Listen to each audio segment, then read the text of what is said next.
Que nous restez fidèles et surtout bienvenue une fois de plus dans cette émission CEF Débat, CEF Politique, voulais-je dire, cette émission qui vous apporte toujours de l'information, cette émission qui vous permet aussi d'appeler, de réagir par rapport à ce qui se passe dans ces grands pays. La République démocratique du Congo, le pays reste toujours menacé par le groupe rebelle du M23 dans la partie est de la République démocratique du Congo. Le gouvernement, le président de la République s'attelle aussi pour ramener la paix. Nous avons vu, il y a le président kenyan qui est arrivé ici à Kinshasa où ils ont discuté sur la diplomatie et aussi sur la réintégration de forces, d'autres forces africaines qui doivent aider les FARDC à instaurer la paix. Et aussi, nous avons vu le Premier ministre qui a boudé la photo des familles lors du 18e sommet de la francophonie qui a eu lieu en Tunisie.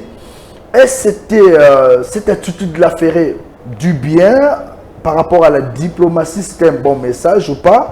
Et aujourd'hui, que faut-il réellement faire pour résoudre la crise dans la partie est de la RDC? Est-ce qu'il faut dialoguer avec le groupe armé? C'est que le chef de l'État déjà ne veut pas. Est-ce qu'on doit le conseiller à accepter ces dialogues-là? Est-ce qu'aujourd'hui, il faut aller en guerre avec le M23 jusqu'à aller au Rwanda? Et puis, au cours de cette émission, nous allons parler sur En Marche pour le progrès. Un grand parti politique avec comme autorité morale Godard Montemona. Ce parti politique qui venait à peine de naître, c'était le 19 novembre 2022 à l'IMCA.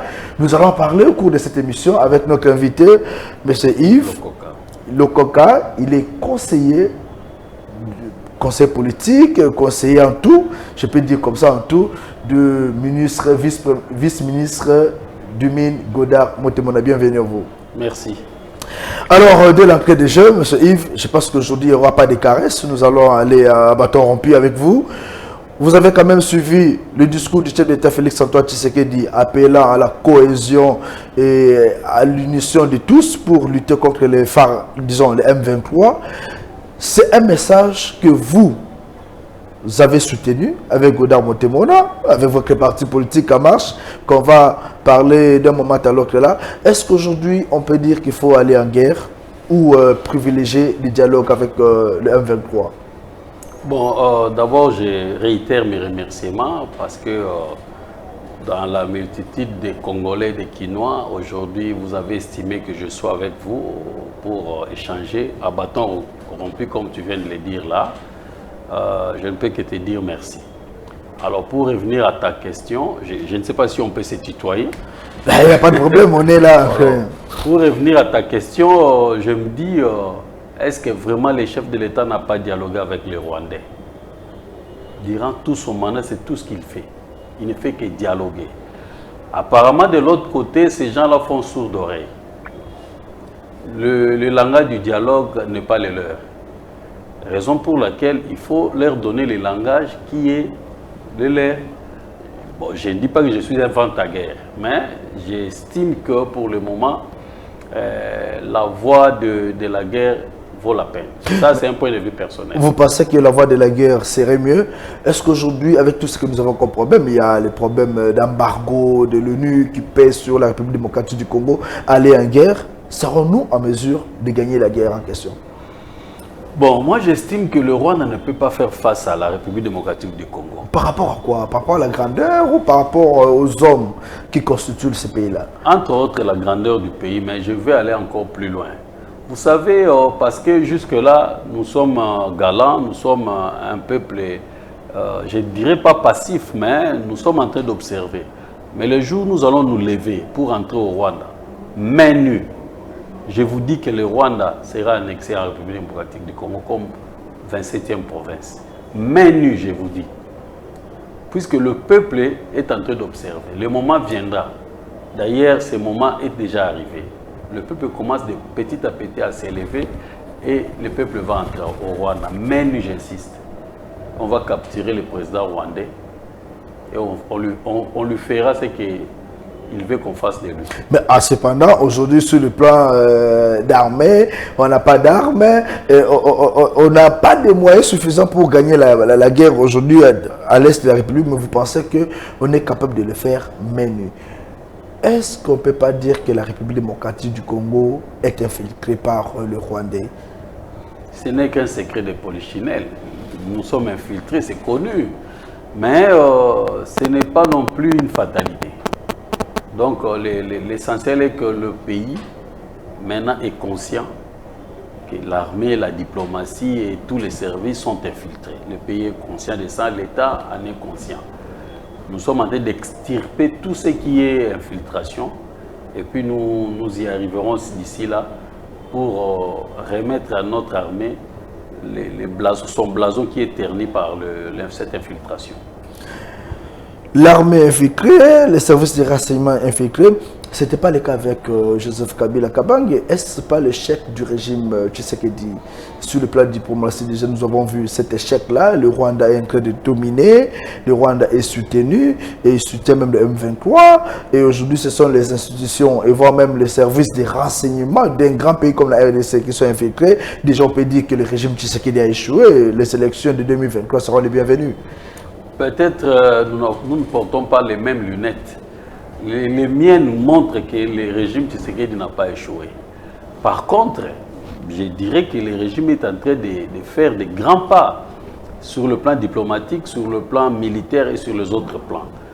Je reviens au plan diplomatique.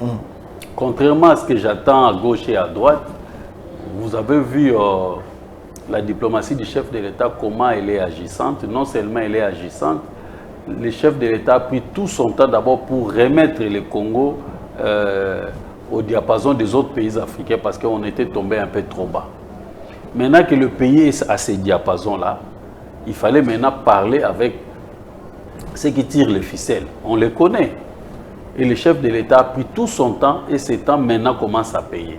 En ce qui concerne l'embargo dont tout le monde parle, c'est vrai, cet embargo a commencé depuis l'époque de Joseph Kabila, l'ancien président. Mais je crois que, comme on dit en français, à malin, malin demi. Et c'est ce que nous allons faire. Et c'est ce que nous faisons déjà. Donc, il nous barre la route pour que nous ne puissions pas atteindre nos objectifs sur le plan militaire. Mais nous aussi, à malin, malin demi, nous savons ce que nous sommes en train de faire pour que, même par devoir détourner, que nous ayons des armes. Et nous en avons déjà. Et voilà pourquoi la RDC est en train de négocier avec la Russie pour avoir les armes. Vous confirmez cette hypothèse? Je ne confirme pas parce que je ne suis pas membre du gouvernement, mais je suis congolais, je suis citoyen de cette république. Je sais qu'on contourne quand même cet embargo pour arriver à bouter les Rwandais et leurs valets M23 dehors. Je vais quand même vous poser cette question. On appelle à la cohésion, on bloque certaines manifestations du soutien au FARDC. Là, je prends le cas de Martin Fayoulou. Lors de son retour, Martin Fayoulou qui a appelé la population à venir nombreux d'abord à l'aéroport pour l'accueillir et puis faire une marche pacifique. On a vu la police bloquée, plus de 2500 policiers. Est-ce que pas une dictature qui s'installe aujourd'hui en RDC? Bon, je pense que l'heure n'est pas à la division. Le chef de l'État avait lancé un appel pathétique à la mobilisation de tous les Congolais. Alors, je pense que Martin Fayoulou aussi est Congolais. Cet appel lui a été lancé aussi. À son retour, je pense qu'il a fait insister à ce que la mobilisation soit faite. Je me demande pour l'accueillir ou bien pour la guerre. Là, je me demande seulement. Bon, l'État est un service, est un grand service dans lequel il y a les renseignements. Certainement, dans les renseignements de l'État, ils ont une ou deux informations par rapport à cet accueil de Martin Fayoulou, qui est l'un des fils de ce pays. D'ailleurs, j'insiste. Peut-être par rapport à ces renseignements, on n'a pas voulu à ce que la foule soit à l'aéroport. Je ne dis pas que c'est le cas, mais je suppose. Ce sont des hypothèses que je suis en train de mettre. Mais cependant, nous avons vu les confessions religieuses marcher avec plusieurs militants. Nous avons vu Madame Adèle manifester aussi. Il y avait plusieurs. Mais pourquoi est-ce que c'est seulement l'opposition qui est bloquée et non ceux qui sont au sein de l'Union sacrée? J'ai du mal à croire que l'opposition est bloquée. Parce que ça et là, je vois des manifestations de l'opposition. Il s'est fait que malheureusement, l'opposition actuellement, en tout cas je l'ai dit, par rapport à ce que j'ai vécu dans le passé, Actuellement, l'opposition n'arrive pas à mobiliser comme c'était le cas avec le PALO, l'UDPS et les autres partis.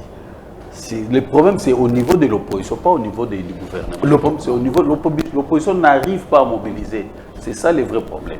Puisque vous les bloquez, puisque vous les étouffez, voilà pourquoi ils sont incapables de mobiliser. Comment est-ce qu'ils vont mobiliser au moment où, quand la population doit sortir, il y a des lacrymogènes, il y a des policiers de gauche à droite? Je ne veux pas parler en termes de blocage. L'opposition n'est pas bloquée, je me répète. Notre opposition est faible. Il faut le reconnaître. Elle est faible et n'arrive pas à mobiliser la population. Faible sur quel point? Sur le plan de la mobilisation, sur le plan de la réflexion, l'opposition est faible. Moi, je vois encore l'opposition de l'époque. Quand je parle de l'époque, c'est-à-dire l'opposition des années 90, je vois encore comment le tout-puissant Mobutu était bousculé de tous bords. C'est par rapport à cette opposition qui était forte au niveau de la diplomatie, au niveau de la mobilisation. C'était une opposition farouche. Je vois encore à une certaine époque, même avec le président Joseph Kabila, cette opposition-là a mis, entre guillemets, KO le régime Kabila. Mais aujourd'hui, là, l'opposition, comme dit le chef de l'État, n'arrive pas vraiment à mobiliser la population, n'arrive pas à donner des réflexions à même d'aider le gouvernement à trouver des solutions face à tous les problèmes qui assaillent la République. Est-ce que ce n'est pas parce qu'il y a aussi un régime qui est faible, un régime qui ne répond pas aux attentes de la population, un régime qui fatigue la population, et voilà pourquoi peut-être il n'y a pas cette grande mobilisation? Bon, la notion de faiblesse est relative. Donc chacun de nous a son thermomètre pour mesurer les degrés de la faiblesse du régime ou pas. Mais en ce qui me concerne personnellement, c'est un point de vue qui n'engage que ma personne. J'estime que le régime n'est pas si faible que ça. Parce que les régimes donnent pas mal de résultats, dans tous les domaines d'ailleurs. Dans tous les domaines, il y a des résultats. Peut-être on est habitué avec des régimes de racontards, les gens qui passent à la télévision, qui font des publicités parfois gratuites. Et on dit que par rapport à ces publicités, le régime est fort ou il est faible. Mais le régime actuel a des résultats. Et la force du régime, ce sont ces résultats-là. Nous allons parler sur le 18e sommet de la francophonie qui a eu lieu dernièrement. C'est hier que ça s'est clôturé en Tunisie. Le chef du gouvernement qui boude une photo de famille, puisque Kagame était là. Est-ce cette réaction-là avait sa raison d'être? On dit tout est communication. Je vous apprends rien, je vous vois déjà. On dit tout est communication. Quand déjà quelqu'un n'est pas en bonne odeur, en odeur de sainteté avec vous, pourquoi être hypocrite, prendre une photo avec lui? Je me dis, je me pose cette question.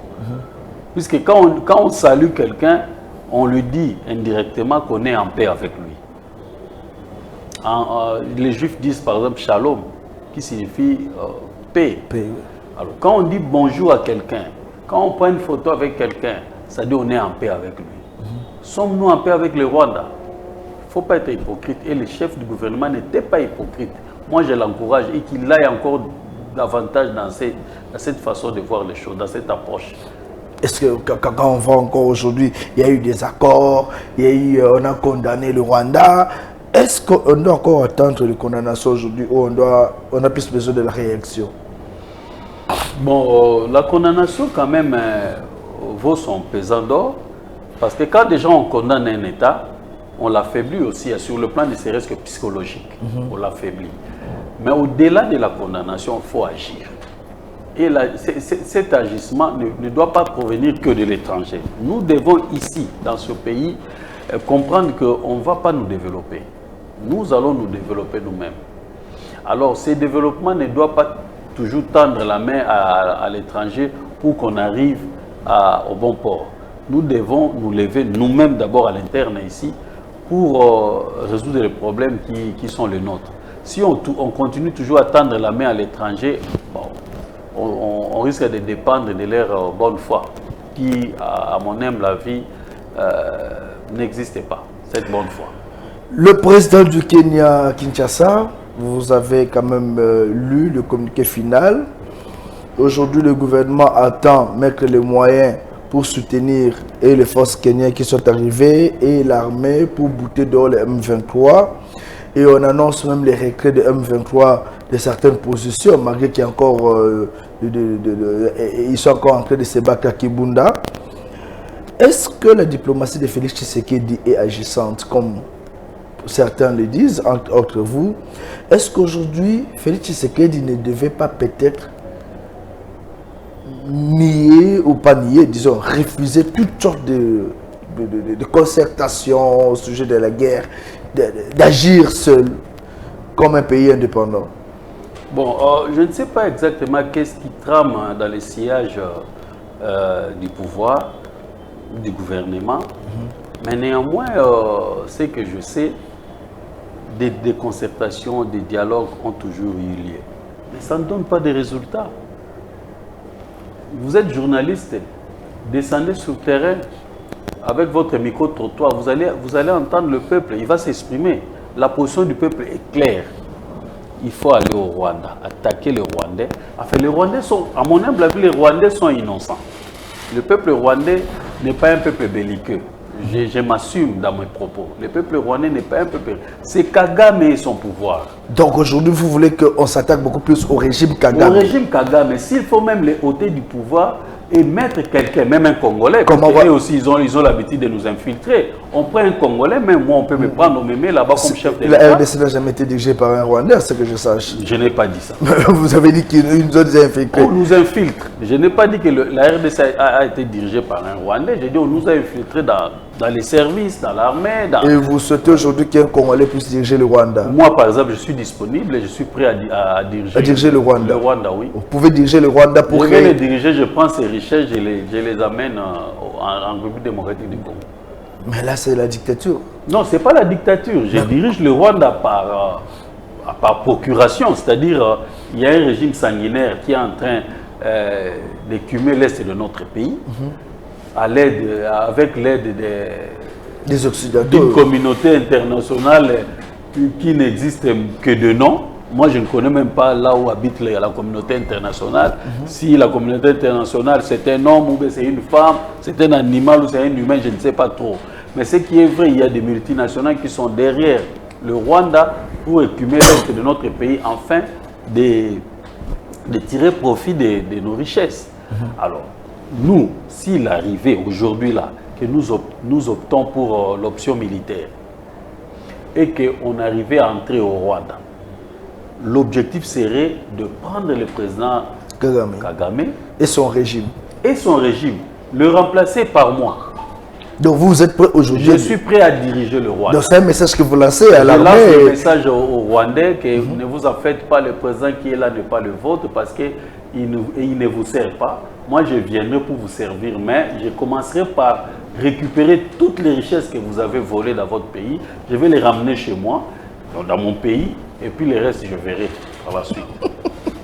Voilà, avec ces messages, je suis déjà sûr que la guerre ne prendra pas fin à l'Est de la République démocratique du Congo. Alors, on aborde directement ce point-là, c'est le point focal, si on peut le dire, de cette émission. En marche pour le progrès, un parti politique qui vient à peine de naître. Aujourd'hui, nous avons plusieurs partis politiques. Le lancement, c'était le 19 novembre. C'est quoi les objectifs d'En marche pour le progrès?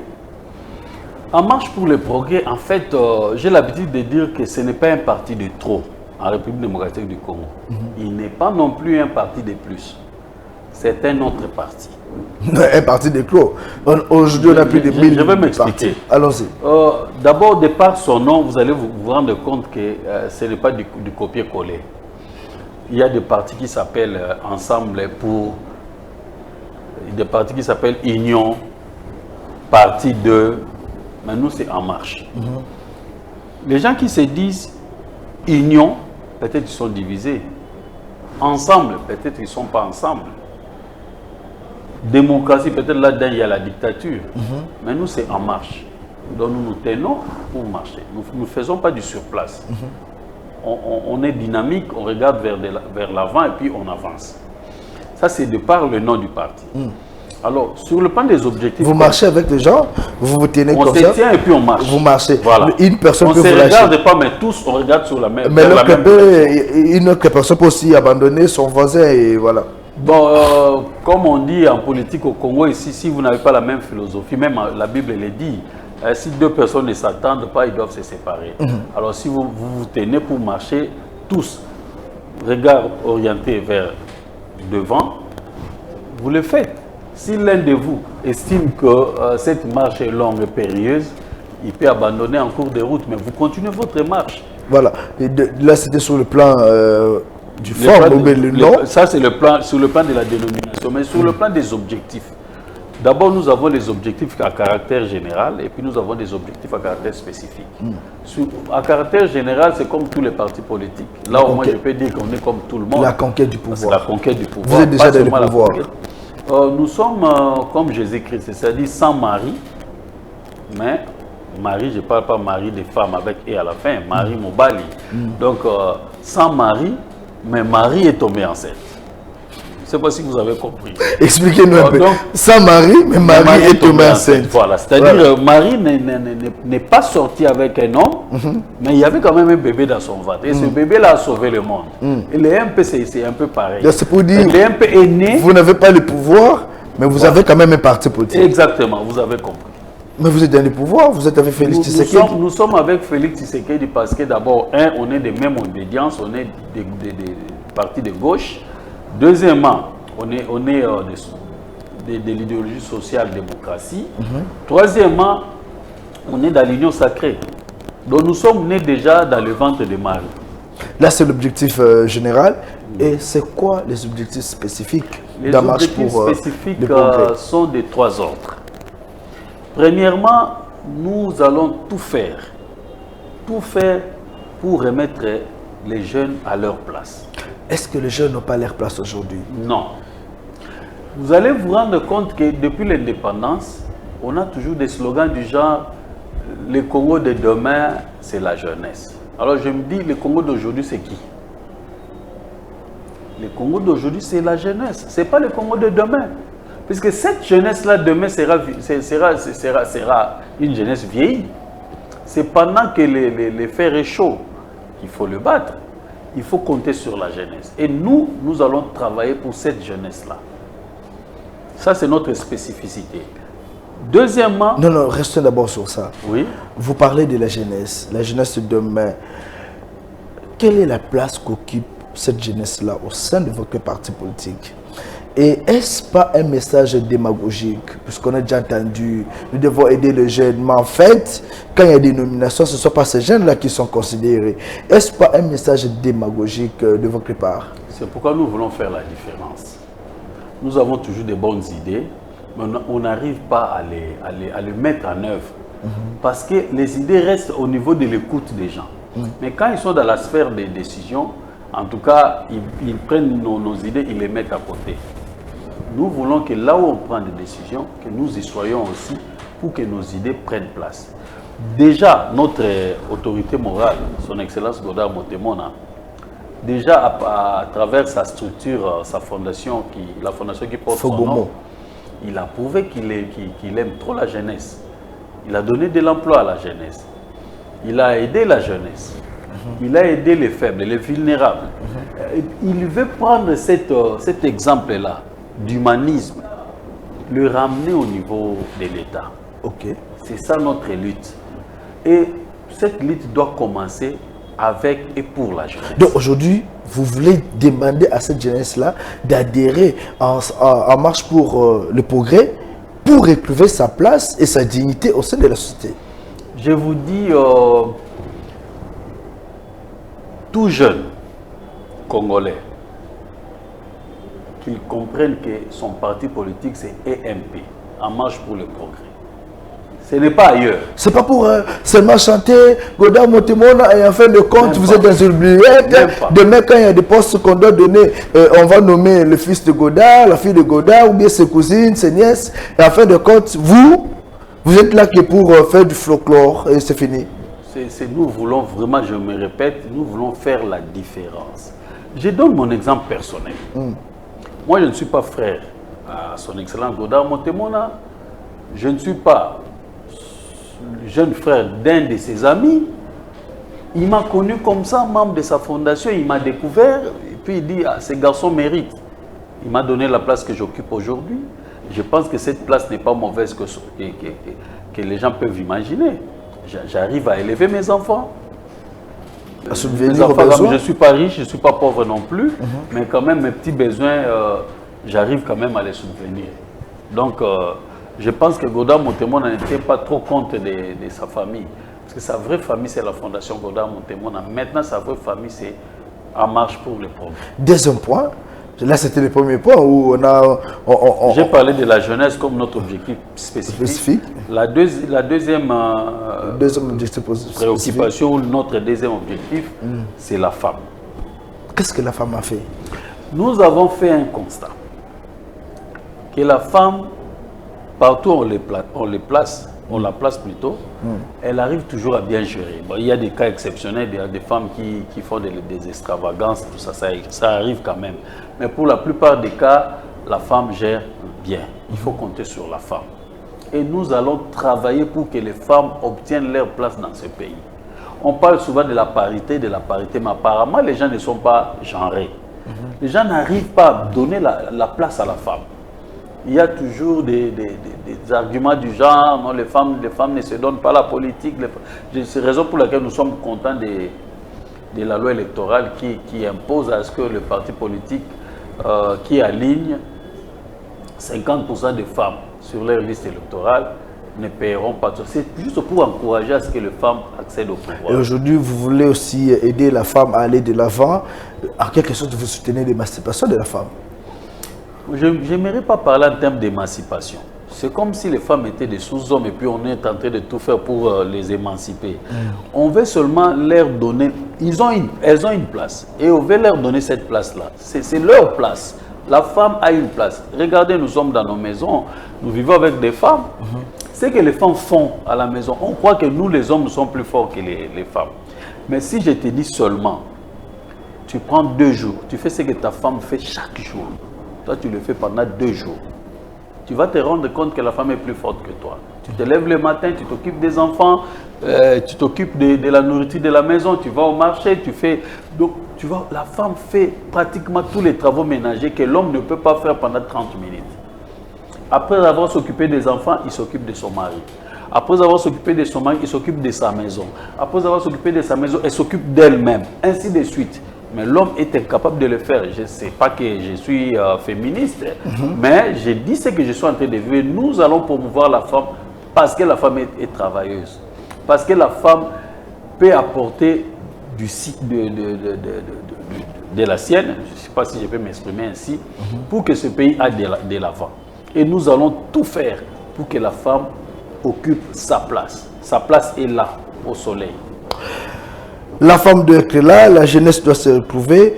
Et j'ai quand même suivi les discours de l'excellence Godard Montemona qui parlait de la vision du chef d'État Félix-Antoine Tshisekedi, les peuples d'abord, et il appelle toute la population congolaise à adhérer dans cette vision-là. Mais cependant, aujourd'hui, la vision de Félix Tshisekedi n'est pas bien comprise par plusieurs de notre population.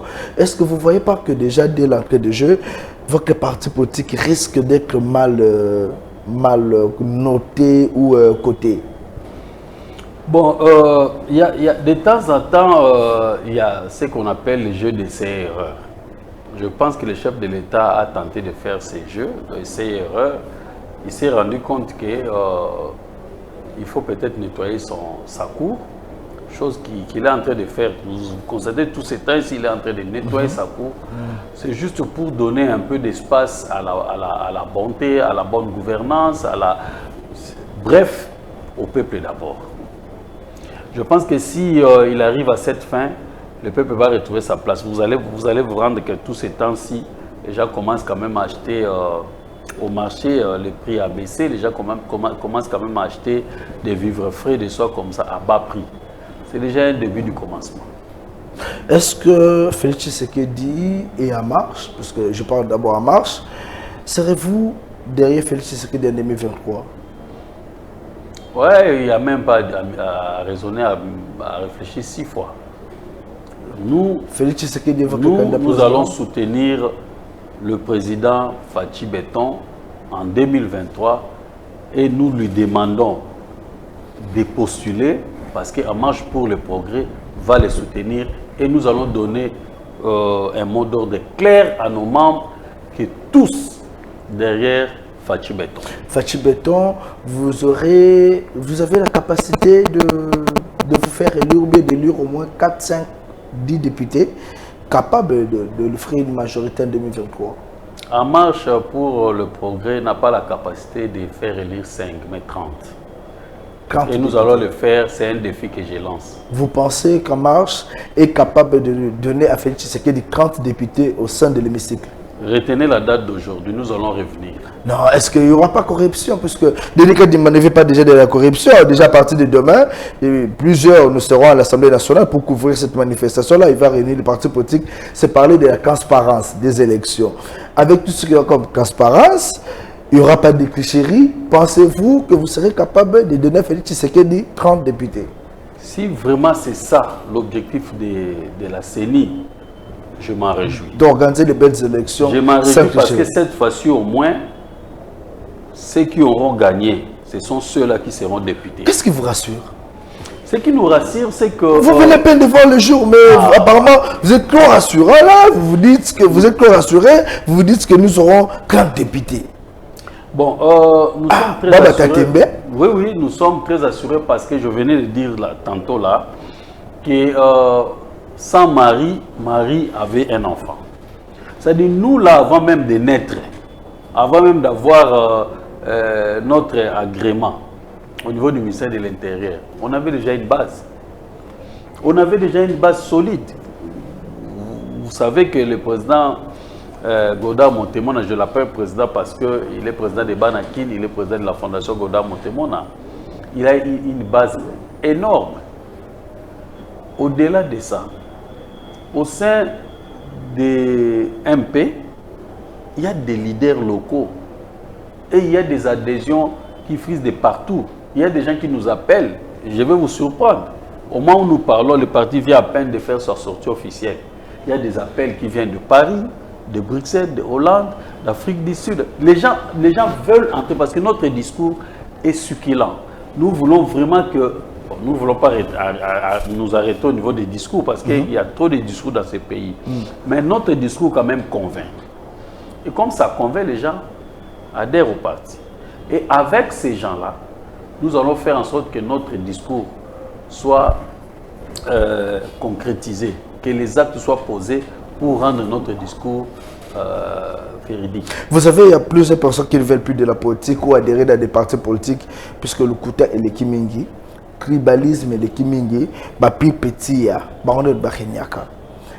Est-ce que vous ferez la différence? Je crois que vous devez compter sur MP. On pouvait, peut-être vous avez tenu compte du temps, raison pour laquelle vous n'avez pas posé cette question, peut-être vous la poserez après. Quelle question?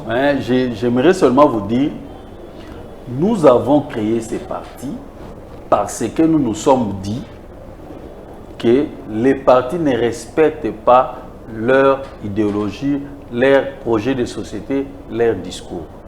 Nous voulons faire autrement. C'est pourquoi j'ai dit que c'est un autre parti. Ce n'est pas un parti de trop, ce n'est pas un parti de plus, c'est un autre parti. Vous allez vous rendre compte que, je réitère mon... Enfin, je reprends avec l'exemple que j'ai donné tantôt là. J'avais dit que moi là, je ne suis pas le jeune frère de son Excellence Godard Montemona. Je ne suis pas non plus le jeune frère d'un de ses amis. Je ne suis pas membre de sa famille. Mais il a découvert en moi des capacités que lui estime suffisantes pour que je sois à ses côtés. Et je ne suis pas le seul. Pas mal de gens qui travaillent avec lui, vous allez vous rendre compte que ce ne sont pas des membres de sa famille. Donc lui, si vous êtes intelligent, vous êtes compétent, vous avez de l'expérience, ça suffit pour qu'il vous tire vers lui. Godard Montemona aujourd'hui un parti politique. Il a créé ce parti politique puisque, selon vous, il fallait changer la façon de voir les choses. Le fonctionnement des différents partis politiques en RDC, le tribalisme, comment faire confiance à un homme, je vous pose cette question puisque vous êtes son conseiller, qui était hier avec Kabila, il a dirigé à l'époque de Kabila, qui change de position aujourd'hui, il est avec Tshisekedi. Est-ce qu'un tel homme peut rassurer la population? Est-ce qu'un tel homme peut vendre une belle image de ce pays? C'est une question qu'on m'a donnée, c'est juste un des téléspectateurs qui aime bien cette émission. Et juste en venant, il m'a dit, comme tu vas recevoir un conseil de Godard, tu lui poses une telle question. C'est une question intéressante. Bon, moi je vais dire ceci. Il faut compter sur Godard Motemona parce que c'est un homme loyal. Il est loyal vis-à-vis du mot d'ordre de Kabila. Contrairement aux autres qui ne sont pas loyaux vis-à-vis de Kabila. Qu'est-ce que Kabila avait dit comme mot d'ordre? Kabila a demandé aux gens de rester au FCC. Il y a ceux qui sont restés. Minako est toujours du FCC. Nzekou est toujours du FCC. Madame Mabunda est toujours du FCC. Ils n'ont pas quitté. Mais vous avez quitté. Vous êtes à l'Union Sacrée aujourd'hui. On n'a pas quitté. On a respecté les mots d'ordre de Kabila. C'était quoi les mots d'ordre? Dès l'entame du pouvoir de Tshisekedi, Fachi Beton, Kabila fait un discours, il dit qu'on soutient Fachi Beton. Qui n'a pas entendu ce discours? Mais quand ils étaient ensemble? Non. Là, on parle du FCC Cash. Non, attendez. Moi, je me dis, Kabila dit, vous soutenez Fachi Beton. Il n'était pas hypocrite.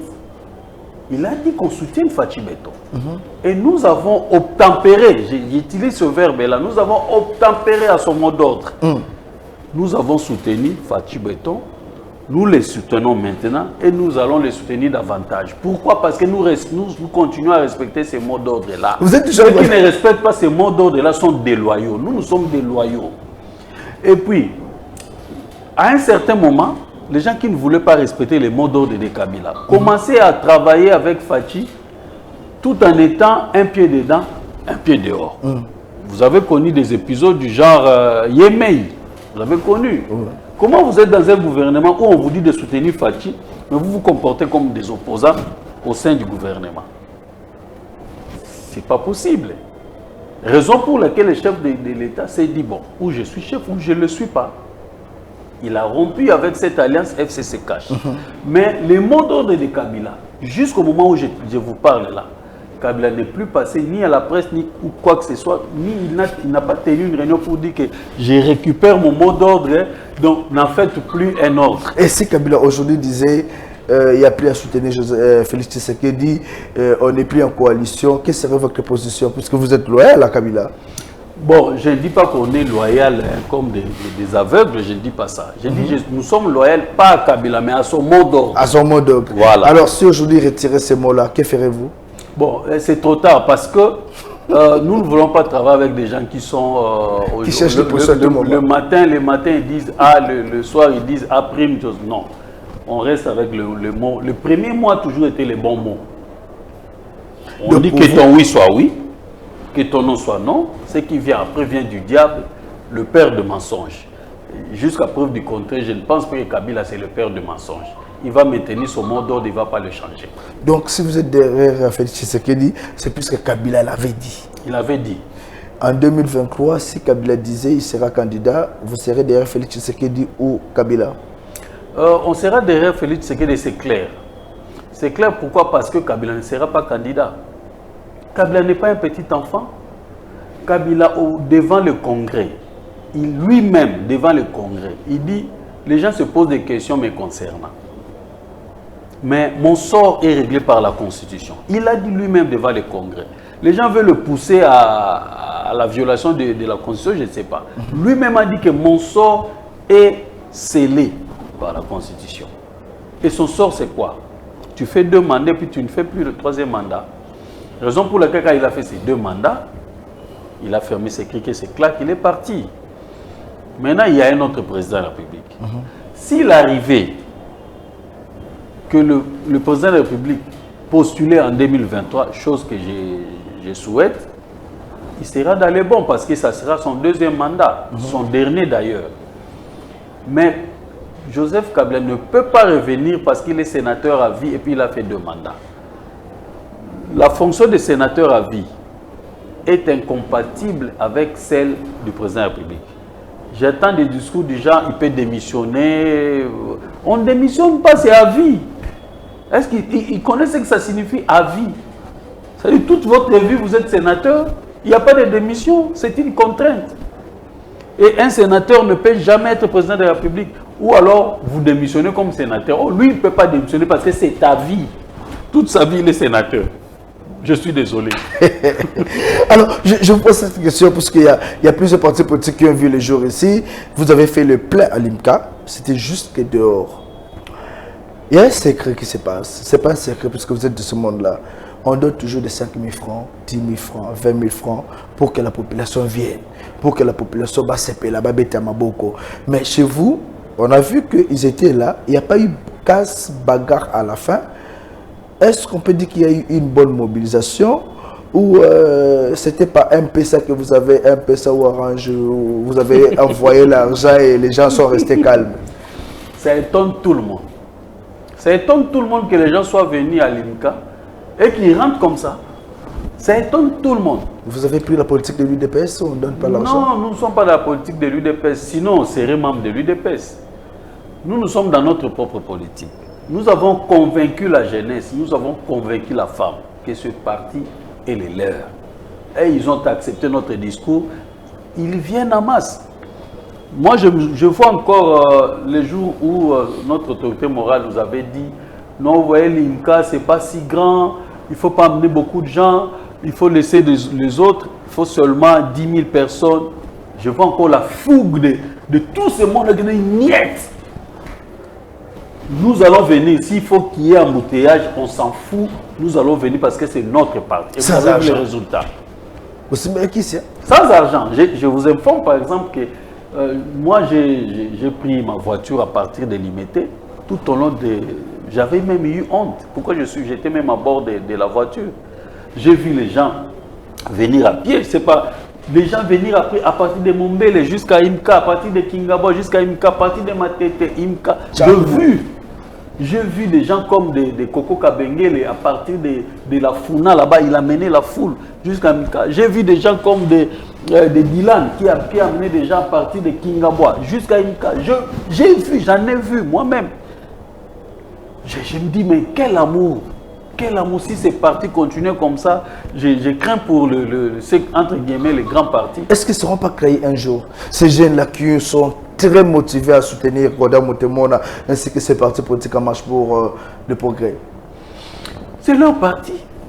Ils ne seront pas trahis. C'est leur parti. Comment on va les trahir? C'est eux qui décident. Il y a raison pour laquelle il n'y a pas de président au sein de la marche pour le progrès, parce que ce sont ces jeunes-là. Ce sont ces gens-là qui vont décider qui sera président, qui ne le sera pas. C'est leur parti. Ce sont ces femmes-là qui vont dire que tel c'est notre président, c'est tel qui... Donc, il n'y a pas de président jusqu'à aujourd'hui parce qu'on n'a pas encore, convoqué le congrès. Et c'est à l'issue du congrès qui sortira le président. Jusqu'au moment où je vous parle là, il n'y a pas de président et il y en aura au congrès. Je peux m'autoprogrammer comme président et puis... Autoproclamer non, mais postuler pour qu'on vous vote oui. Là ça sera compliqué, j'aurai un candidat devant moi qui pourrait me faire mal. Bon, j'ai lancé un appel à son excellence Godard Motemona qui négocie avec moi parce que je suis déjà candidat président du parti. Ok. Donc si... par inadvertance, il ne faisait pas bien sa campagne, je risque d'être le futur président, le premier président de la marche pour le progrès. Alors, il fait coucou à son excellence Godard. Il y a quand même des gens qui nous écrivent de gauche à droite. À quand l'implantation du parti? Puisque dans les Katanga, nous avons vu quand même les images. Il y a eu quelques jeunes, comme toujours, vous êtes plus avec le jeune. Nous avons vu des réunions qui se font. Nous avons vu dans le Maïndombe à Idiofa. À quand la descente des honorables de l'excellence Godard Motemona pour l'implantation de cette partie-là au sein des différentes, disons, provinces? Bon, déjà au courant de la semaine, nous allons tenir notre réunion d'évaluation de la sortie officielle et nous allons déjà mettre en place les critériums pour désigner les membres du comité exécutif provisoire. Le collège des fondateurs va désigner un comité exécutif provisoire. C'est à ces comités exécutifs provisoires que reviendra la tâche d'implanter les partis d'assurer le recrutement et la fidélisation des membres et d'aller un peu plus loin parce que les appels fusent de partout. Je vous dis de partout. Et nous allons répondre positivement à ces appels. Vous allez recruter le genre d'autres partis politiques pour les amener ou vous allez utiliser seulement le membre de votre parti politique pour les implanter un peu partout? Non, le parti est ouvert à tout le monde. Tout celui qui veut adhérer au parti, en tout cas, il va trouver nos bras ouverts. Donc, ce n'est pas un problème. Mais nous comptons plus sur, je reviens, sur cette jeunesse qui est déjà motivée, dynamique et sur la femme.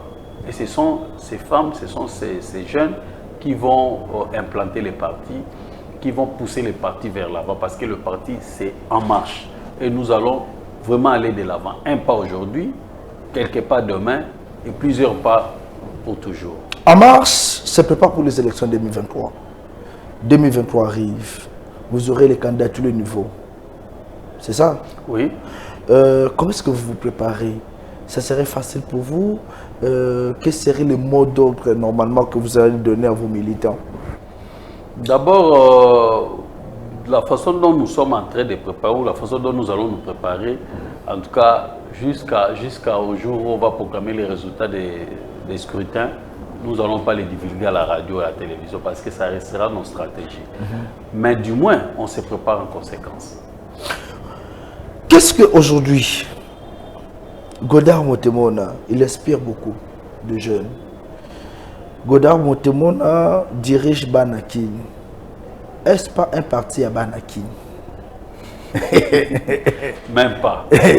Est-ce que pas un parti à Banakin? Attendez le jour où il y aura mise en place du comité exécutif, vous allez vous rendre compte que c'est vraiment un parti national. Ce n'est pas un parti de Banakin, quand bien même que les Quinois veulent un peu revendiquer, ils veulent revendiquer l'MP, ils disent que non, oh, les bon, autres partis, voilà, bon, Nabango. Mais nous leur disons que c'est le parti est national. Pour preuve, les gens de Kisangani déjà commencent à s'organiser. Au sud Kivu, les gens s'organisent. Au Katanga, ils s'organisent. Je vais vous envoyer des images. Au Katanga, ils s'organisent. Au Kwilu, j'ai vu les images de Katanga. Voilà, dans un mois, il y aura une délégation qui va partir au Kwilu pour se faire. Et à Maïndombe, déjà, il y a des points focaux. Donc, le parti, j'ai oublié encore, à l'Équateur et au nord, au Bangui. Donc, les gens s'organisent. Ça étonne quand même de voir un jeune parti politique comme ça, à peine 48 heures ou 72 heures, Boussan nous appelle partout, pour faire ça. Nous sommes riches, non? Comment ça? Nous sommes très riches. Parce que la première richesse de notre parti, c'est la matière grise. C'est un parti bourré d'intellectuels. Et c'est ça notre richesse. L'idée, les idées en général, les idées, c'est une richesse. Et nous avons des idées. Mais c'est ça votre force. C'est ça notre force. Les idées qui viennent de gauche à droite, de la jeunesse, voilà. Et vous mettez ça en pratique, c'est ce qui donne... Attention, quand je parle de la jeunesse, cela ne veut pas dire que nous faisons fi aux vieux. Aux vieux, non, même pas. D'ailleurs, le président de notre... Bon, je ne parle pas du président. L'autorité morale. Notre autorité morale n'est pas si jeune que ça, même quand même que sur le plan mental, il est toujours jeune. Mais sur le plan de son âge, il n'est pas si jeune que ça. Donc le parti, c'est le parti de tout le monde, mais nous allons miser plus sur la jeunesse et sur la femme. Vous avez appelé le jeune à adhérer au sein de l'armée pour soutenir les FARDC, vous soutenez les FARDC-DR. Est-ce qu'aujourd'hui vous pensez que cette jeunesse-là a pris conscience de soutenir le FARDC, d'adhérer à l'armée? Je ne peux pas être hypocrite. Je me rends compte que le peuple n'est pas encore debout. Le peuple, c'est pourquoi j'avais dit au début de l'émission que le jour où le peuple se lèvera, et j'ai l'impression que petit à petit s'élève, nous allons entrer au Rwanda main nue et nous allons récupérer le pouvoir et me placer là. Le peuple va me placer au Rwanda. Moi, je n'ai pas besoin d'être président de la République démocratique du Congo. Il y a beaucoup de prétendants. Moi, je vais être président du Rwanda. Et le jour où le peuple va s'élever, comme a dit Petreifer, je crois, un auteur français, le jour où la Chine s'éveillera, le monde tremblera. Moi, j'ai dit, le jour où le peuple s'élèvera au Congo ici, le Rwanda tremblera. Je vous pose cette question. Le bilan de Félix Tshisekedi est largement négatif. il a échoué dans son mandat. Martin Fayulu l'a traité même d'incompétent, sans vision. Mozu, tu as dit il y a un manque de leadership. Ma tête a pour nous de même. Moïse Katumbi qui dit Félix Tshisekedi n'a pas reçu. Les grands leaders, pensez-vous que Félix Tshisekedi pourrait gagner les élections de 2023? Il va les battre tous à plat de couture. C'est de bonnes guerres qui disent ça. C'est de bonnes guerres. Mais tout le monde sait que Félix Tshisekedi a pris les rênes du pouvoir en 2000 plutôt 19. Le 24 janvier. Il a trouvé le budget de ce pays à 4 milliards. Il l'a ramené à 14 milliards. Je ne sais pas si c'est bon là, c'est un échec. Tout le monde voit qu'actuellement là, il y a ce qu'on appelle gratuité de l'enseignement. Je ne sais pas si c'est un échec. Tout le monde voit que le pays, quand même, les blasons ternis du pays commencent à être redorés grâce à la diplomatie de Félix Tshisekedi. Tout le monde voit aujourd'hui quand même, tant soit peu, l'inspection générale des finances commence à prendre forme. Il y a maintenant, il devient un gendarme auprès des entreprises, auprès des ministères, auprès des régies financières. Et vous avez vu comment les recettes de l'État ont augmenté. Je ne sais pas si c'est cela l'échec, je ne sais pas. Tout le monde a vu comment actuellement il y a des avions, des chasses. Je ne sais pas si c'est cela l'échec. Tout le monde a vu comment aujourd'hui là, les petits peuples, qu'on appelle petits peuples, a de la voix aujourd'hui. À une certaine époque, la voix était donnée seulement aux magnats, aux grands, tout ça. Aujourd'hui, c'est tout le monde qui parle.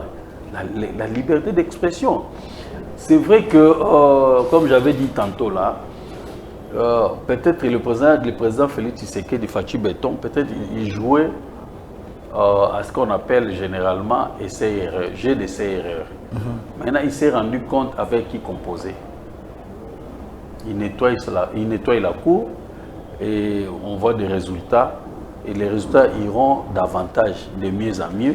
Et vous allez vous rendre compte qu'en 2023, devant lui, il n'y aura pas un autre candidat qui peut se présenter et obtenir...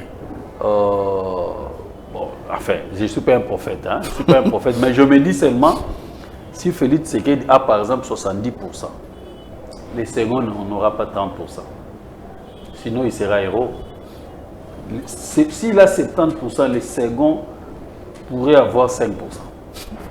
Nous arrivons à la fin déjà de cette émission. Quel message pouvez-vous lancer aujourd'hui à tous les sympathisants qui ont déjà adhéré en Marche pour le Progrès et à ceux qui ont cette envie-là d'adhérer en Marche pour le Progrès? Bon, j'invite le peuple congolais, le peuple quinois à adhérer massivement au parti politique en Marche pour le Progrès. La jeunesse, la femme, c'est votre parti. Venez adhérer au parti et vous ne serez pas déçus. Pour ce faire, nous avons ouvert un bureau à l'immeuble Itimiri à Gombe pour les gens VIP qui veulent venir.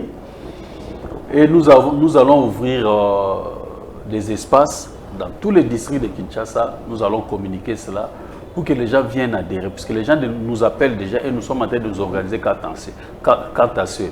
Donc les gens viendront adhérer par rapport aux adresses que nous allons balancer.